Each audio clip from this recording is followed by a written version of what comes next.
জি, আপনাদেরকে ধন্যবাদ। আজকের প্রোগ্রামটা মূলত দেখেন, বাংলাদেশের এই সাম্প্রতিক যে 24-এর গণ অভ্যুত্থান, এই গণ অভ্যুত্থানের প্রধান শক্তি ছিল জেনজি এবং 4 কোটি ভোটার রয়েছে জেনজির। এরাই হচ্ছে বাংলাদেশের আগামীর মানে ফলাফল নির্ধারণের সবচেয়ে বড় নিয়ামক শক্তি।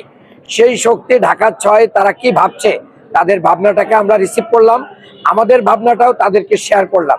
মূলত আমি মনে করি তাদের সাথে এই মত বিনিময় আমাদের এই ঢাকা 6-এর আগামী 12 তারিখের নির্বাচনে একটা বড় ধরনের পরিবর্তনের ইঙ্গিত করবে ইনশাআল্লাহ।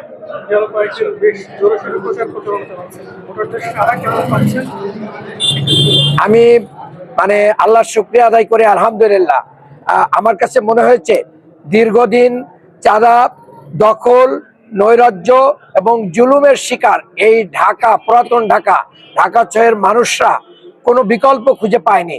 এখন তারা বলছে যে আমরা একটা বিকল্প প্রার্থী এবং শক্তি খুঁজে পেয়েছি যারা আমাদেরকে এই জালিমদের থেকে মুক্তি দিতে পারবে। আশা করি 12 তারিখে সেই মুক্তির ব্যালটই, বিপ্লবী ব্যালটই বিজয় হবে ইনশাআল্লাহ।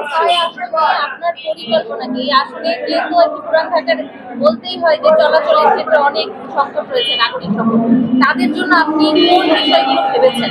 ইয়েস, আমরা যেটা ভেবেছি, তীব্র গ্যাস সংকট রয়েছে, এটা আমরা সমাধান করব ইনশাআল্লাহ। এটা দ্রুত ভিত্তিতে আমাদেরকে নিতে হবে। যানজট সমস্যা আছে, আপনারা জানেন যে বুড়িগঙ্গাকে আমরা যদি দখল মুক্ত করতে পারি, দূষণ মুক্ত করতে পারি, তাহলে ওখানে ওয়াটার বাস আছে এবং বুড়িগঙ্গার পাশ দিয়ে মেরিন ড্রাইভওয়ের আদলে যে বড় প্রশস্ত রাস্তা হবে, এটা অনেক বাইপাস তৈরি করে ফেলবে। তখন কিন্তু কাভার্ড ভ্যানগুলো আর ভিতর দিয়ে ঢোকার কোনো প্রয়োজন হবে না। এক্ষেত্রে যানজট অনেক কমে যাবে। এছাড়াও দীর্ঘমেয়াদে আমরা এখানে মেট্রো রেলের কথা চিন্তা করছি। আমরা জনগণকে সাথে নিয়ে সরকারকে মেট্রো রেল করতে বাধ্য করবো ইনশাল্লাহ। ফুটপাত থেকে ব্যবসায়ীদেরকে নির্ধারিত জায়গায় পুনর্বাসনের মাধ্যম দিয়ে ফুটপাত দখলমুক্ত করে আমরা যান চলাচল এবং এই যানজট সমস্যার সমাধান করবো ইনশাআল্লাহ। আচ্ছা মাননীয়, আমি একটু করে এই প্রশ্নটা আমি করি। আপনার প্রতিপক্ষ যে তার কিছু নেগেটিভ দিক আছে সিটি কর্পোরেশন কেন্দ্রিক, কিন্তু তার বাবার আবার বিশাল একটা ভোট ব্যাংক আছে। এরকম একটা শক্তিশালী প্রতিপক্ষ থাকার পরেও আপনি জেতার ব্যাপারে এত আশাবাদী কি করে হচ্ছেন? দেখেন, কার কি ভোট ব্যাংক আছে, কার কি ছিল, আমরা তো দীর্ঘ বছর 96 ছাড়া ধানের শীষে ভোট দিয়েছি বিএনপির।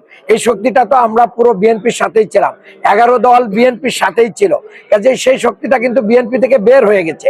আর এই ঢাকা 6-এর মানুষ বঞ্চিত, তারা চাঁদাবাজি, দখলবাজি, মাদকে তারা অতিষ্ঠ, তাদের জীবন চলে না। কাজেই মানে এখানে কার কি ছিল, পরিবারতন্ত্র এবং এগুলো দিয়ে এখন আর মানুষ মানে এটা নিতে চাচ্ছে না। মানুষ একটা মুক্তির পথ খুঁজছে। তো এখন আপনি যখন সর্বোচ্চ বিপদে থাকবেন, যে কেউ এসে আপনাকে মুক্তির পথ দেখালে আপনি সেটা রিসিভ করবেন। ঢাকা 6-এর জনগণ পুরাতন ইতিহাসকে পরিবর্তন করে নতুন ইতিহাস গড়তে চাই। তারা এই জন্য বলছে যে সব দল দেখেছি, ধানের শীষ দেখেছি, লাঙ্গল দেখেছি, নৌকা দেখেছি, এবার দাঁড়িপাল্লাকে দেখতে চাই।